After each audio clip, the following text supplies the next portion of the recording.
الله الله يا ربي الله الله ومن قلبي علي توضى كده من الها صلى الفجر ولف في مصر وحواليها الله الله على الأزهر الله الله الله أكبر أم الدنيا كمان واكتر لو قلت اوصفها انا مش هنصفها واكفيها الله الله يا رايحين على مصر مين يبعت سلامي في كلمتين يا أهل الله مشتاق لناسها الطيبين ودي ياما فيها مخلصين يا ما شاء الله وفي أزهر العلماء تقدر تقول ما تشاء ده أنا والله بدعي لهم رب السما وقولوا امين ان شاء الله ان شاء الله الله الله يا ربي الله الله ومن قلبي علي توضى كده من الها صلى الفجر ولف في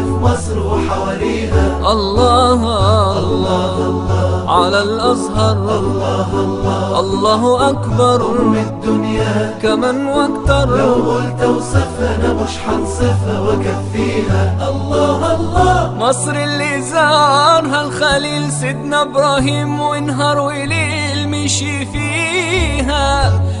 استجاب رب العباد لما دعاه موسى الكليم عاش فيها والسيدة العذراء اجتازت الصحراء خطويها واللي كبر على أرضها يوسف نبي وصديق وحماها الله الله يا ربي الله الله ومن قلبي علي توضى كده من الها صلى الفجر ولف في مصر وحواليها الله الله على الأزهر الله الله الله أكبر أم الدنيا كمان واكتر لو قلت اوصفها انا مش هنصفها واكفيها الله الله وقالوا لي عنها كلام خلاني اقول يا سلام ده انا ياللي لفت سنين وسنين في بلاد كتير تانيين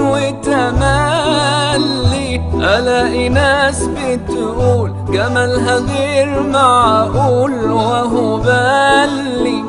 حسيت وانا من اهلها بحاجات تخلي العقل يطير الله الله يا ربي الله الله ومن قلبي علي توضى كده من الها صلى الفجر ولف فقط في مصر على الصفحة الرسمية للشيخ الله بشار بن راشد العفاسي على الأزهر العفاسي اوفيشال فان بيج. الله أكبر أم الدنيا كمان واكتر لو قلت اوصفها أنا مش هنصفها واكفيها الله الله